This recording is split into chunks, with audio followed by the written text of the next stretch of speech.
It is that time of day. Time to do the Real HR show. And poor Brenda, she's having a difficult day because she doesn't have any power. She doesn't have any power. I mean, she has lots of power in the ways that count, but she's out of electricity. Oh my gosh. I hope I know somebody, it wasn't me. I did not pay the bill this morning. So isn't that funny? The things that we take for granted until all of a sudden they don't work, and then you're like, oh, Right. I am not prepared for this at all. But Brenda is prepared. She's like a Boy Scout, except with better makeup. Oh, thank you. Thank you. Yes. So actually, power is something we're kind of talking about today here on the not the Evil HR Lady Show. Sorry, wrong thing. I'm just trying to take over on the Real HR show. Brenda's she's gonna pretend that her battery ran out and hang up on her. Yeah, that did not happen. That's funny. So, all right, Susie. There we go. Now we are even. No problem, Susan. Oh gosh. Yes, Brandy. It's okay, right? Oh, right. That's funny. Anyway, what are we talking about today? We're talking about a tweet, actually, from an HR person, HR lady, although she's not evil like I am, but her name is Heidi Pancake, which I think is the best name. I mean, Pancake, like seriously, awesome last name. Anyway, Heidi tweeted this. My nanny heard me speaking confidently and directly on a work call and told my daughter, your mom is mean. And I'm struggling with how not to lose my bad word on her next time I see her. And I just thought this tweet in one tweet sums up so many problems that women face at work and HR faces at work. That this idea that confidence is mean and that we need to be always sweet and I don't know, like self-deprecating and say things like, I kind of think that maybe that was sexual harassment. Passive. Yeah. Passively engaged. And the thing is I reached out to Heidi because I didn't want to talk about her without her knowing that we were going to talk about her and without her permission. And she absolutely gave permission and said, we should link back. So I'll do that when I post this on YouTube. I'll link back to her tweet. But her nanny isn't a 16-year-old doing an after-school job. It's a real adult woman who saw someone being direct as someone being mean. Keep going. I thought you were putting your finger up to tell me to pause. No, I'm fixing, meaning like I'll be right back. Sorry. We see each other over on Zoom right now. And we can see each other on Zoom, and we're recording on Zoom the first part where we talk, and that will be up on our YouTube account, The Real HR Show.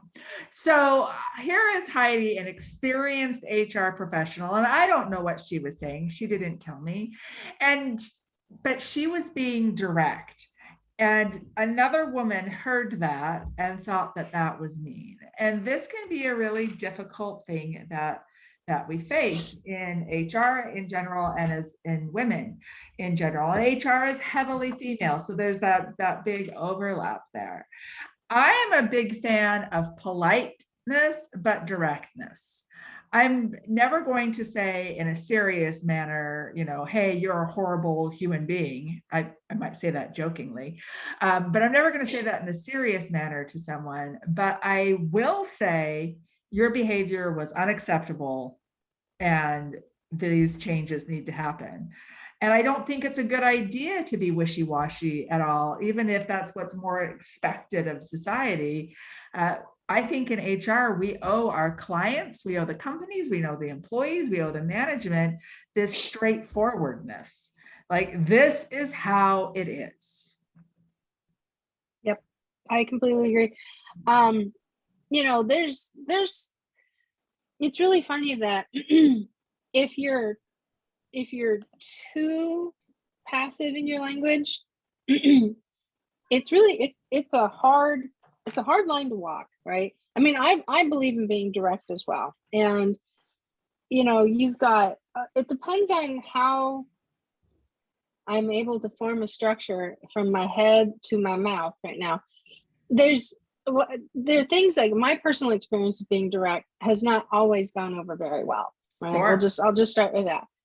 And I say that in a way that I can be direct and somebody has interpreted my actions or my words or my tonality as being either assertive or aggressive or whatever. And it's usually just the way I'm talking right now. And it takes a while for somebody to realize that I am so consistent across the board in everything that I do, that once you get to understand me and you know that just because I'm telling you something directly doesn't mean that I hold animosity or ambiguity against you or I'm judging you or anything. It's like, no, it's not it at all. I have a role to play and I'm telling you how things are. And but anybody who's also worked with me long enough will know that I'm also incredibly fair. Like, I will always give somebody the opportunity to explain themselves, but when they start going down the path of excuses and ridiculous stories, and when I catch them lying, that's when I cut them off, right? Because I'm just not going to allow that kind of bad behavior, especially lying. Because I walk into a situation most of the time knowing if it's like an investigation or something I'm doing, I already do a lot of the work to where I come in and I know most of the answers. The only thing that I don't know is the perspective of an employee. And I'll give you an example of what I'm talking about. If you've been following me long enough, you know that I actually de-escalated a active shooter scenario. And the employee that I was investigating, we felt strongly that he was ramping up in that direction. If not, he was definitely playing the role in the fantasy for it, which led to our speculation that he probably was going to act at some point in time. If not, he was just showing off, and it blew up in his face. And so we'll never know. But when I met with him, I asked him, you know, it was very straightforward with him about it. Very, you know, the same kind of tone that you hear from me now. But then he started flinging this ridiculous excuse at me, and it was a compounded lie. Is basically what it was. And I asked him, I said, "Do you remember when you had this conversation?" And he said, "Yeah." He says, "I remember." And you know, that was just right after I got back from going down to Florida, and we had to do all the control for the riots that were going on down there. And first off, I know exactly where you were because you handed me the paperwork for the Army. So we knew where you were going. We knew what you were doing. It was a training exercise. You didn't get deployed down to Florida. You know, you're in the Army Reserves. You're not National Guard. There's a difference, right? You're not stupid. And so, you know, of course, that's going on in my head. And then I stopped him. I said, "No, we're not talking about that." And I didn't accuse him of lying. I just stopped it. And so then I said, "We're not talking about that. That is not the discussion that we're going to have." And it threw him off. And I came back and I said, "I'm going to ask you the question again. Do you remember the conversation that you had with?" "Oh, yeah." And then it really got ridiculous. And he goes, "Oh, yeah, yeah, yeah." He says, "No." He says, "That's when I came back." And remember, this is the same time frame. And he comes back, he says, "That's the time when I came back and we were cleaning up the nuclear reactor material from," and I said, "Stop, just stop." I said, "We are not talking about that. Okay. I don't want to hear about Florida. I don't want to hear about where you were and what you were doing or what you were thinking you were doing or whatever. I don't want to hear that. I want to hear you talk to me about the conversation that you had with this person about X." And if you notice that even listening, my tone, like the strength of my voice increased, that's exactly how I handled him. But if I had somebody And if I spoke that way all the time, then yeah, people would see me as aggressive. But you know what? That's a tactical maneuver, right? I got somebody who's trying to create drama and trying to create issues in the workplace that are clearly false, because we know what he was doing, we know where he was, we know it's also a little crap, because that's not what he does. He was a radio controller. That was it. He's low level radio controller. He doesn't deal with that level of conflict and national security. And so, you know, we just brought him down to his level and just like, we need to reset this. And I said, I don't want to hear about anything else other than that conversation. And I point blank told him, I said, if you start going down that road, you and I are going to have a much harder conversation. Do you understand that? And he's like, yes, ma'am. And then he was very straightforward after that, stuck to the topic. And, you know, so, you know, there's a time where direct, you have to be a little harder direct, but you can still be compassionately direct too. And I think that compassionately direct is a really great phrase. I actually had this conversation with my 13-year-old son last night where he's like, Mom, am I supposed to be honest all the time? And he always likes to try to set me up. And I said, yes, but sometimes you need to leave your mouth shut. And he's like, but isn't that not being honest? I'm like, no, you don't walk up to somebody on the street and say, hey, that is one bad dye job. But if I come to you and say, please tell me what you think of my hair dye, then you can give an honest answer, but try to be polite about it. Right. You know, don't say, oh, it's beautiful when it's not. But that's, you don't bring it up, you know, you want to, there are things you don't need to bring up. Somebody's bad dye job is generally one of those things you don't need to bring up. But there are a lot of times where it's easier to ignore than to have a difficult conversation and to be straightforward. And some of those things really lead to things like more sexual harassment in the workforce, because we want to be polite. And I'm going to tell you a story that happened, oh my gosh, I must have been 14, 15 years old, something like that. And we lived in Salt Lake City, Utah. Okay. And we had a family reunion in somewhere in Southern California. I don't remember where.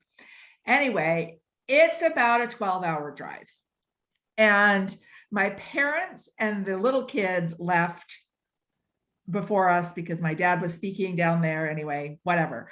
And me and my two older sisters were going to drive down a week later because of job settings. So there's 3 teenage girls driving from Salt Lake to Southern California for a family reunion.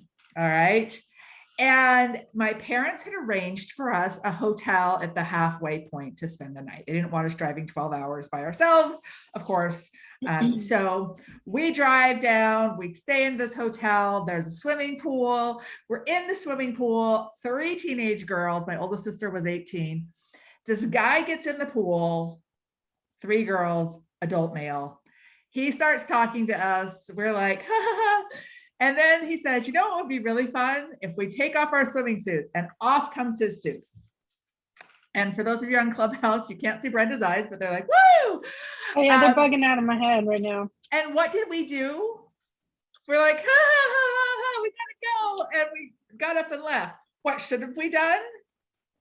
We should have raised holy hell. We should have gone, this is, you know, before the days of cell phones, we should have gone straight into the hotel management office. We should have said, you need to call the police, take care of this now. We didn't. And the reason why we didn't was because of this idea that I got to be polite all of the time. And I can't call someone out for their incredibly bad behavior. Now, fortunately, we never saw the guy again. But those types of things happen in a workplace too, because we're not confident enough to stand up and say, absolutely not, that is inappropriate behavior. And I learned from that experience that I should stand up and point out when things are inappropriate. And I will say, to my credit, the next few years I started working fast food. And as you might know, fast food is not necessarily the bastion of propriety. And when I had coworkers make inappropriate comments, I handled it the best that I could, which was I started singing opera. And, and so anytime anybody would make a dirty joke, there I go with opera. And I am not a great singer. So that's I'm not awesome. saying as an HR professional of 20 plus years, that's not my advice I give people now, but it was my way of standing up to it and saying, this is not appropriate. And that's something that we all need to be able to do and to be direct on that. But it's not just about responding to bad things. It's also about giving our ideas, right? Mm-hmm. There's sometimes we need to say stuff. Yeah. And here's the other piece of this. So I hope I'm not going to get in trouble, but the person that made the comment about Ms. Pancake, yes, saying what she said was somebody that has exclusive access to this person. And the comment was made in a way that, in my opinion, was very inappropriate of that individual to do. But, you know, that person who has exclusive access, because let's face it, some people have exclusive access to us in HR, right? That's just part of the job. But the person who had that exclusive access doesn't understand the context of what's going on because they're only hearing one side of it. And so judgment, judgment, judgment, which goes back to my number one, it's a perfect example of my number one live and die rule. In the absence of information, people make stuff up. And we will always face that battle as HR folks. We will always face that battle just in leadership in general, because everybody, I mean, if you look at it, everybody's used to looking on the outside, looking in. We stand there with our phone in our hand, or sit or lay down or whatever, in the bathroom, in the bathtub, I don't know, hang upside down from the rafters, whatever you do with your cell phone, it's up to you. But basically what we're doing is we're sitting on the outside and we're looking into social media, and we are now a society of armchair quarterbackers, right? That's just what we've become in general. And then when we have exclusive access to things that are going on in the business, we have kind of like, people will get a sense of importance that maybe is not necessarily entitled or awarded to that individual. And then they say something outside of the dots, right? So if you have access to something or somebody and you hear something that you don't know the full story, you only have one side of it, you know, you have to remember that there's the truth. There's always two sides of the story, and the truth always lies somewhere in the middle. But having access to something doesn't necessarily mean you fully understand, or anybody who's listening to you fully understands the scope of things. And those who do have access, because we are working in a hybrid environment, you may be working at home where your husband, your sister-in-law, your brother-in-law, your next door neighbor, or whoever's coming in to mow the lawn, here's something that you're doing in HR. They form this opinion. And if they go out and start talking about it, like in this case, they start going out and talking about it, it could get back to the wrong person. Bad, bad, bad. It could. And in this situation, they were talking to Heidi's kids. The nanny talked to her kids. That's not good. It was the nanny that heard her. It's the nanny that heard her and said to the kids, your mom is mean. But you're right that it can be anybody, and they're not hearing the other half of the conversation. Yeah. And this is also something for us to remember within HR, that we don't necessarily have the whole side of the conversation. And it reminds me of a couple months ago, there was a post at one of, not my Facebook group, but another one, about a religious accommodation question. And a bunch of people that are supposed to be HR professionals jumped in with answers before they asked any questions. And the thing is that without asking the who, the what, the why questions, they couldn't give an answer. And Right. and a lot of them thought that they could because it was about dress code and someone whose religion required them to dress a different way. And of course, our gut instinct is you have to accommodate religion for dress code, 100%. And usually that's the case. Usually that's the case. But in this case, it wasn't. In this case, it wasn't. In this case, it was a very specific situation in a medical facility where the person's requested dress code would violate whatever you call it, hygiene protocols or whatever. Yeah. Yeah, there's safety protocols. I'm not a medical person, but it took a good 20 people's comments before someone was like, hey, what kind of job is this? Yeah. It's called universal precautions. There we go, universal precautions. Yeah, universal precautions. And this person's request wouldn't fit with those. And Right. so we had a whole bunch of people that were supposedly HR professionals who only heard one side of the story, and it wasn't complete.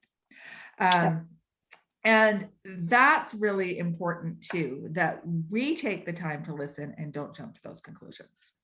Right, exactly.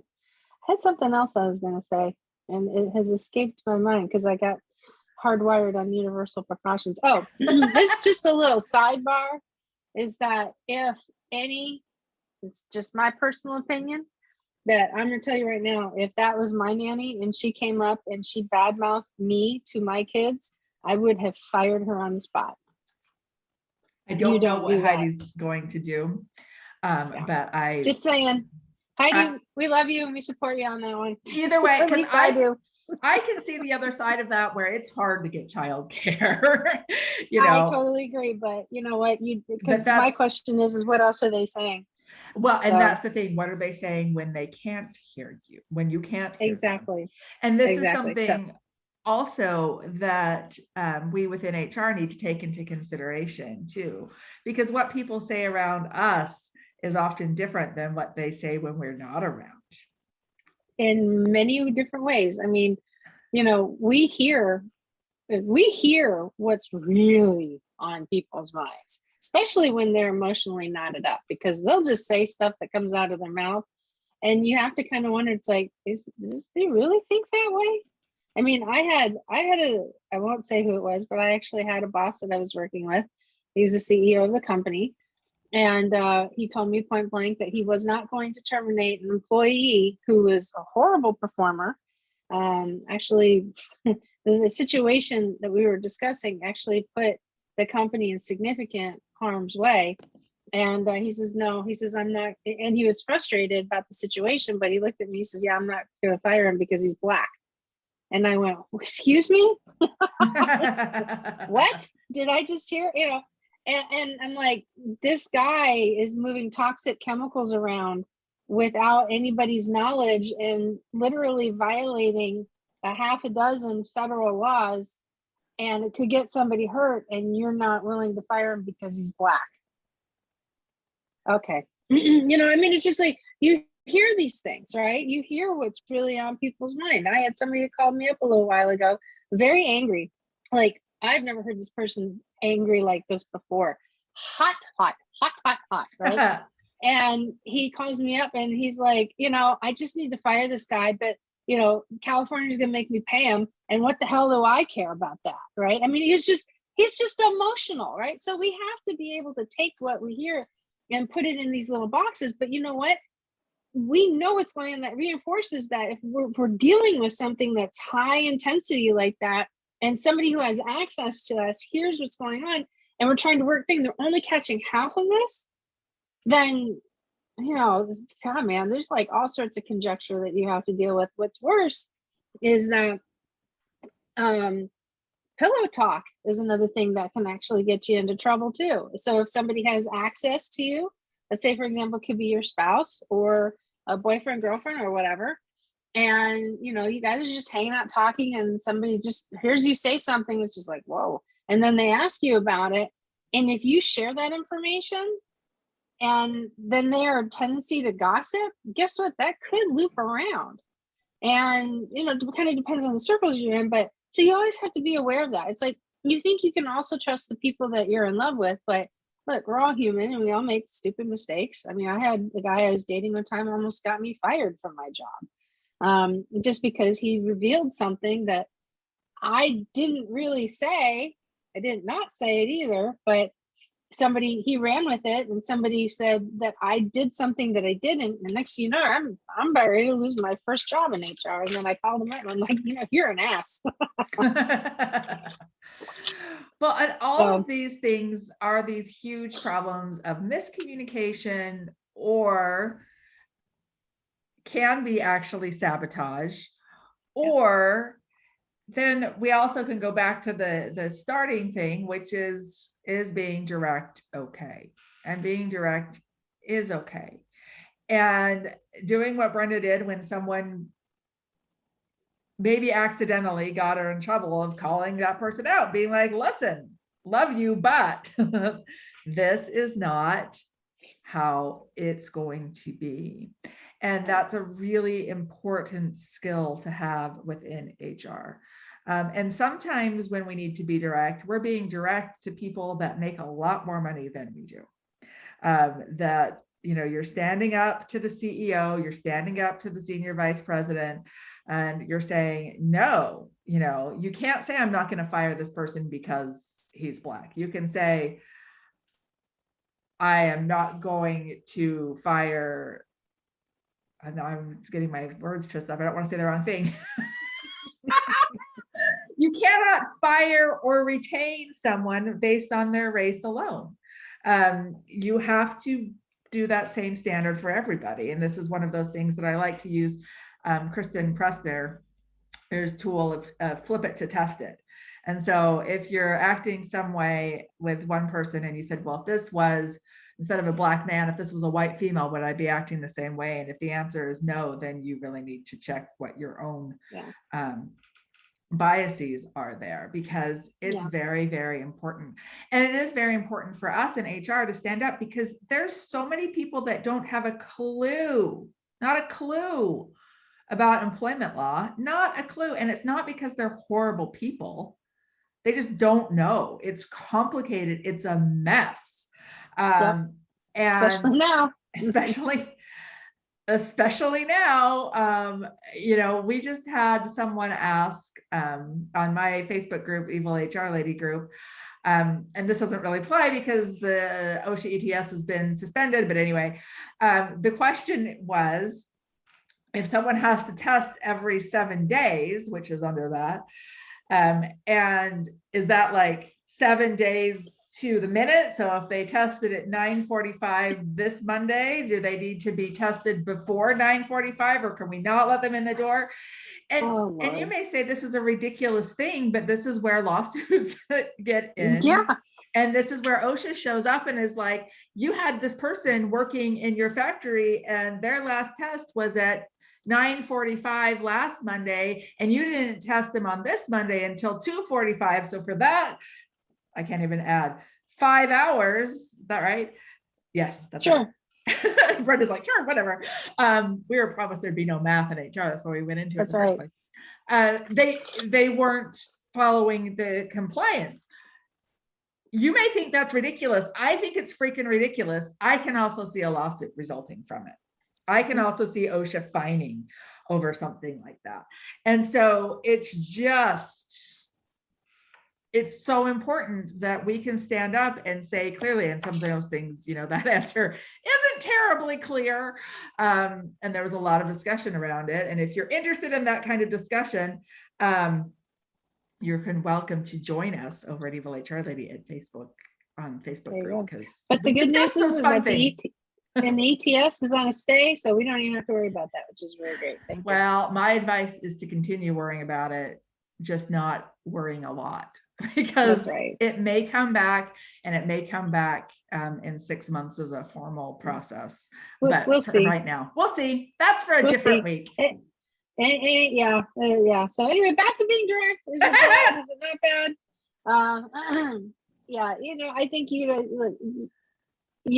I'm going to give you something, going back to what we were talking about, working with CEOs and having to stand up in front of the CEO. if you're finding yourself in a situation where you don't know what to say or how to go about saying it, and you have to give pushback to the CEO, because sometimes you do have to jump in front of that freight train, here's what you can say. And I've used this many times to diffuse the emotional wraparound that a leader can get. I mean, because they're frustrated, they can get angry, right? It's like all they want to do is just keep business moving forward and not dealing with this ridiculous whatever it is that's in front of you. They don't want to, it's like, God, man, sometimes our employment laws prevent them from actually doing the job, Yeah, and because it's some our employment job to laws are figure out. dumb. Yeah, and it's our job to figure out how to help them through it and help them come on the other side and help them figure out what they can do, right? And so if you're you got somebody that's coming at you and saying like, this is the most dumbest thing I've ever heard and blah blah blah, then all you have to do is come back and say, I hear what you're saying, but I wouldn't be doing my job if I didn't tell you this, or I wouldn't be doing my job if I didn't offer this guidance, right? At the end of the day, they're going to make a decision. And sometimes, most of the time you're going to win. There are going to be times where you're going to lose the argument and it's going to be a really bad decision. And the only thing that you should do at that point is do what you need to do to protect yourself. But at the end of it, so long as you're saying what needs to be heard, because CEOs, believe it or not, want to hear the truth. They want to hear what they're in front of. They may not like it. That has nothing to do with it. But to be straightforward and upfront and stand up, just if you don't know what to say, just use that little thing. I wouldn't be doing my job if I didn't tell you this. And that is and they will really respect important. it. Yeah, they will absolutely respect that. Yes. And sometimes you tell them and they make a different decision. That's okay. That's their behind on the line.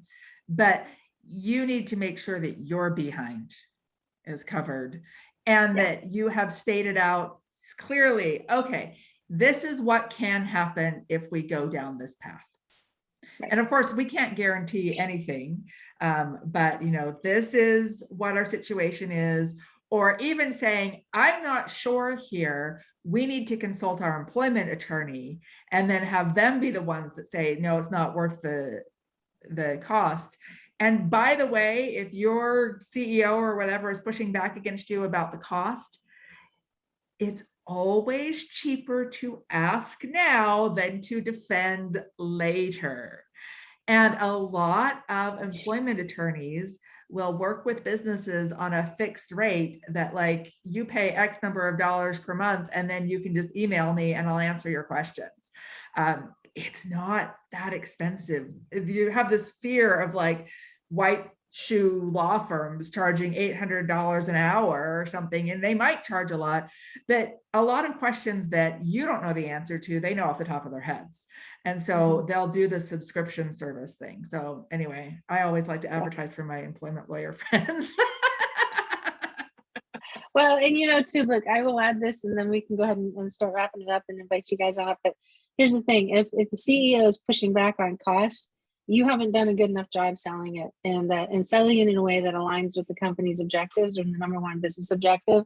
If you go to BrendaTheHRLady.com and you click on HR University, there's a free course on how you can do that. So there you go. Because it's very helpful to really know how to put together that kind of business proposition and how to put some phrasing together. And so I put together a course just for you guys to go ahead and take. You're welcome to jump in on it. And if you go to HR University at BrendaTheHRLady.com, you'll find it over there. There you go. Well, all right. Let's say goodbye to our YouTube listeners, watchers. Yeah, we love you. We love you.